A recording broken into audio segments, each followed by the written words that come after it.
This is actually just going to be a quick little unboxing of the Insta360 Go 3, and I'm actually recording this on a different Go 3. This will be an unboxing of the Insta360 Go 3 using the Insta360 Go 3. Now, the reason why I have this one is because this one actually has more capacity. This is a 128 gigabyte version, and the one I'm recording on is 64 gigabyte version. From my understanding, that's just about the only differences between the two of the different packages. So pretty much what you're seeing here is going to be the same as if you got the Insta360 Go 3 basic package. Now, they sell some other packages with some additional mounts, and I didn't get that option because this is the only one with a 128. Okay, so I use the Go 2 regularly. So this is not something that is completely new to me. The concept is you got this tiny little camera. Difference is that it has a dock now that you pop in that adds a built-in screen. This makes it a lot easier to frame things. For instance, right now, I can actually see what's going on while I'm recording on the screen that's facing forward. So it'll be great for vlogging, with the exception that I see right now is that the latency is actually pretty high. And apparently I set it so that the front screen actually turns off after a little while. So I'm touching it right now to turn it back. So this is feather light. Look at this. This is tiny. It's basically the size of a peanut. Now I will say this looks a little bit big. Yeah, this is definitely a little bit bigger than the Go 2. So if you're looking for something ultimate in terms of size, I believe the earlier versions of the Go will be smaller. But this offers some other cool things that is not readily available on the previous Go's. So the main thing that I am excited about, of course, is the dock, which I'm actually using right now. Okay, so inside the box, we have this quick little user guide to give you an idea of what it is that all the little buttons do on the main camera itself. Primarily, what you need to remember is that usually just one click starts the video, and you can change this using the app. By the way, you can configure it using the app if you like. And pressing it just once basically starts recording. And you can choose and set up whatever recording option or mode that you want when you press that button. It's all configurable through the Insta360 app. And then you can go on from there. Double click, I believe, takes a photo, but you can configure all these things. Triple click, etc., does something else. Now that's on the main unit itself. So the main unit itself, if I squeeze here, once it'll start recording, squeeze, and then when it's off, or squeeze again, it'll stop. When it's in sleep mode, if I double click, it'll take a little picture. Now it's not instant. I guess that's one of the big things about this is that you press it, it takes a little while to boot up. For something that's small and that you can't expand with different batteries as an option, it's really something that it has to be weighed between the performance and the responsiveness. So this is the main docking station. This is the big deal with this whole thing, is this. Adds a little bit of a screen. Screen actually looks decent quality, what I expect. And it makes it a lot more versatile. It makes it like your little mini GoPro to go with an even smaller camera. So tiny camera that fits in here like a little peanut. My nephew likes to call the Insta360 Go series a peanut, like a little peanut camera, because he sees me using it. There's a little protective sticker on here. I remove this, and that exposes these contacts. Now, what's special about these tiny cameras is that this whole thing is self-enclosed and encased, and I can take this directly into the water. And it's waterproof. I can dunk this in the water right now, and it will be okay. All right, so that then docks into this main unit over here.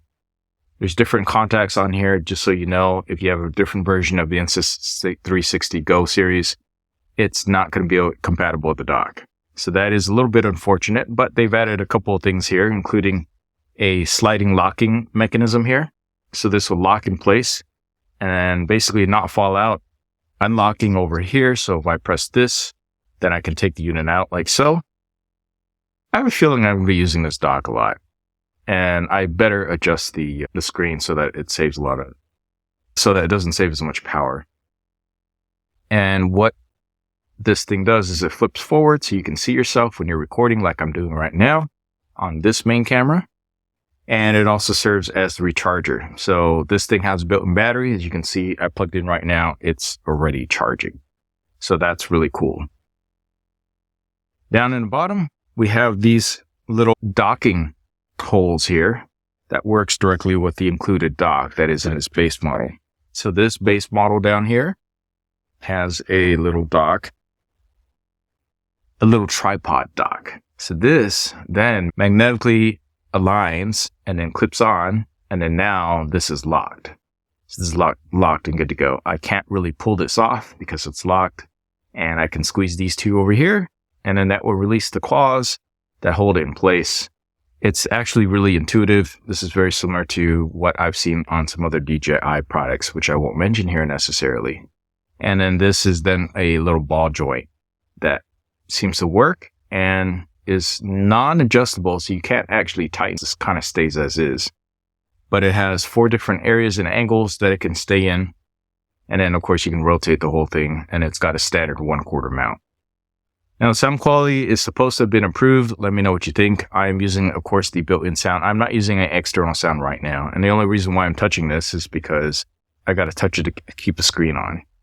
Over here on the side, we have USB-C port. Over here, we have 2 buttons, and that is a helicopter. I don't know if you can hear the helicopter, but there's a helicopter.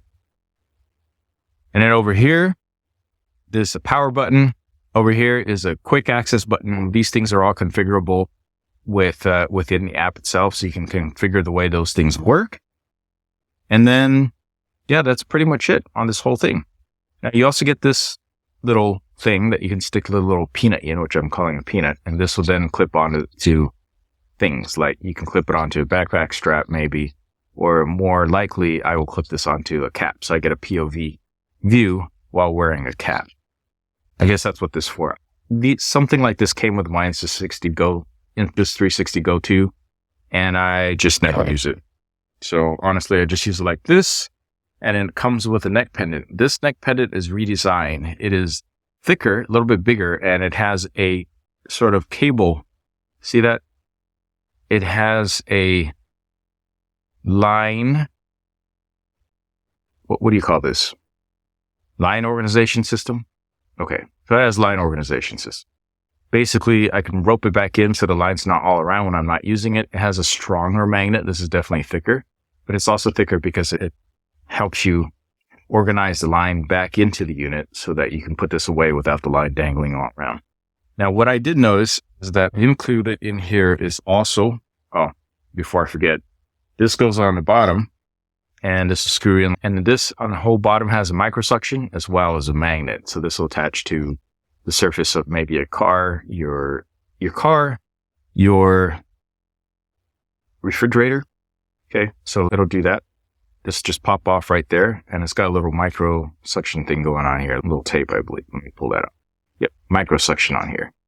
I believe, well, let's see how strong the magnet is actually. I haven't tested that because, like I said, I don't use these accessories a lot, but if it had gotten a little bit better, then maybe I will use them. Okay, the magnet, no magnet.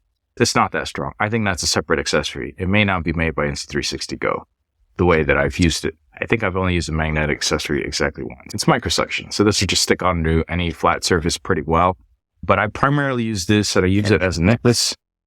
And when I do use it as a necklace, I take it out. There's actually 2 little areas here for the line to come through.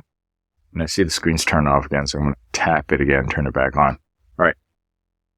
And then you're supposed to wear this. It tells you which ways you could do it. You could do it right horizontally, left horizontally, or vertically. I usually do it in a vertical mode, but looks like you can do it any which way that you want on there.